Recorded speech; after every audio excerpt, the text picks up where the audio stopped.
and welcome to Playing the Bounce. Yes, I'm very excited because you know the deal. Life, like rugby, is unpredictable, but how you react to the situation and play the bounce determines the outcome. Today, we chat to a lekker guest, an all-round good guy, a former Island international, former coach, now rugby pundit. He's even dabbled in writing. Ladies and gentlemen, your hands and mine for Bernard Jackman.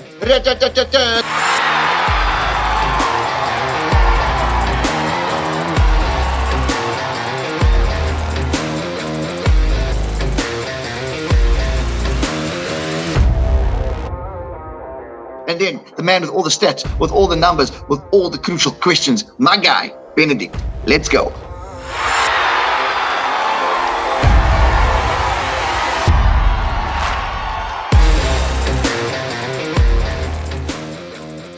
Okay, before we go anywhere, Benedict, before we go anywhere, can I just say that I am a happy man today.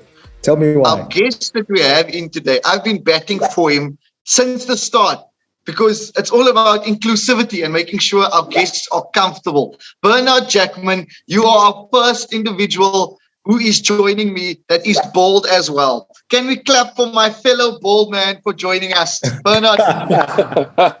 We don't get the high profile gigs, but together we can grow.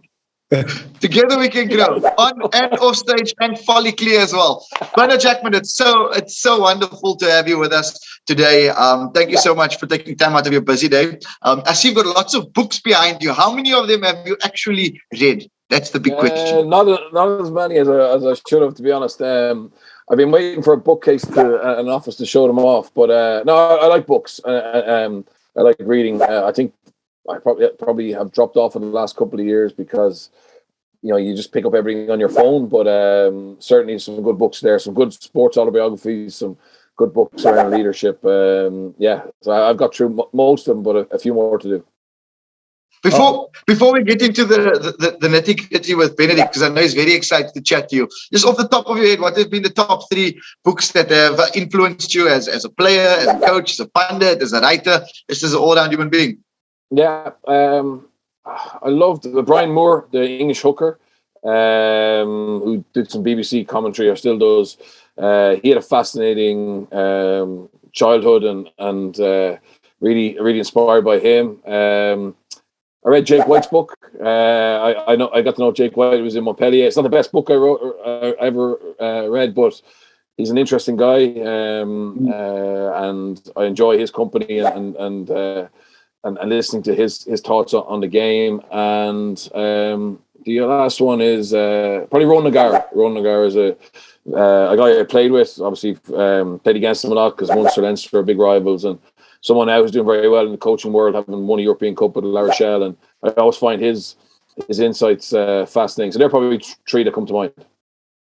Magic, right. Appreciate it big time. Benedict, what's on your mind? I'm excited. I've got a lot on my mind right now. You just spoke about leadership. You spoke about coaches. You spoke about everything there. You've coached. You've coached in France. You've coached the URC club. Talk to me, Bernard. What are the pressures of coaching? It's a lonely place. Particularly when things aren't going well. And I know there's. I still speak to a lot of my good friends are still coaching professionally, and I think it's something probably that we came up in conversation during COVID around. We always talk about the mental health of our athletes, support for our athletes, for our players, but often coaches are the ones, burning the midnight oil, working incredible long hours, maybe not getting the exercise and the healthy lifestyle that we demand of our players, and maybe not having support, not having support. And I know there's some people, there's a guy Cody Royal, who's a very good podcast actually, and has written the book The Toughest, which his business is supporting coaches. So I think you're the guy in the firing line, particularly head coach. So I obviously had experience of being an assistant coach, which you're just going about your business. You're responsible for one area of the game. Obviously, you have pressure to deliver. So Bernard, you speak about the mental health aspect of being a lonely place. What was your pocket of sanity? And what I mean by that is your switch off from rugby to make sure that you were in a good space for a few hours and then could go back onto the pitch to make sure that you got the best results. For me, I suppose it was making sure that we did things as a family, and I was very lucky, young kids in France, they're a little bit older now, they're teenagers, but getting those, going out for dinner on a Sunday, finding out how school went, just being able to chill out, watching TV, sometimes as a family. I think Eddie Jones credits his dog for being the release he needs when he's under pressure. And I remember having a coaching conference, and he said to us, the great thing about the dog is that no matter if you've been crap in work all day, that when he comes home, the dog still wags his tail, which maybe family don't sometimes. But so I just think you need to have a couple of things that are kind of bring you back to normality, make you realize that while it's really important what we do, it's not the most important thing for us. We got to be able to park that and leave it when you close your laptop or leave down your whistle, that you go home and you just get back to normality. You talk a lot about obviously the family being a key role in the life of a coach or your dog. Coaching is lonely. It's a tough job. Let's say you're on a losing run. You're losing a game. The fans want your head, and you're faced with the dilemma of almost keeping your identity. You want to change things to get better results. How does this work for coaches? Like, what's going through your mind when you need to either win or you need to entertain? You need to make changes, but you don't know if these changes will come off. Like, how's that all playing in the mind of a coach? I think it's really important, and this is I've experienced not having this, is real clarity and communication with the people you report to. So them understanding the situation you're in. So if the perception is that you need to play more attractive rugby, if that's what the fans want, you need to be able to go to the people who fire you and explain that getting from A to Z is going to take time, or that you don't care about entertaining, you care about winning, and then obviously that takes pressure. That they understand that. So when they're listening to people in the corporate box, criticizing the style of rugby, well, they can say, yeah, but look, we're a results-driven organization, and I've spoken to the coach, and he feels, and he has the data, or he has the statistics to show that type of rugby is more likely to get us to the playoffs. Bernard, who are the characters? Because I love coaches. I'm fascinated by the characters who go, I'm old school. This is how it goes. I only walk left foot first onto the field. I tie my right shoe first. Who are the coaches and the characters that have made you have a laugh and a chuckle and a complete great time over the years?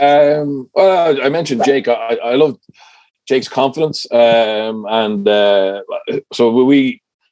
a little anecdote. So we basically, when we're in France, you have an opportunity to do it's called a pro license. So it's your coaching accreditation.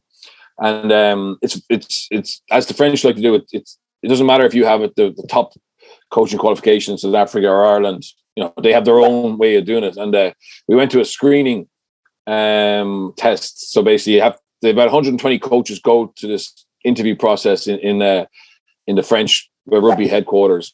And it's in French, and Jake had only arrived in Montpellier, so he didn't have French, right? So it was going to be incredibly difficult for him to do a course in French. But I remember he had his interview in the morning, then he had to do a presentation, and then we were having lunch, and I was at a table with Ron Nagar, with Jake, a fellow called Simon Raoult-Louis, who's involved with Fiji now, coach Stade Francais.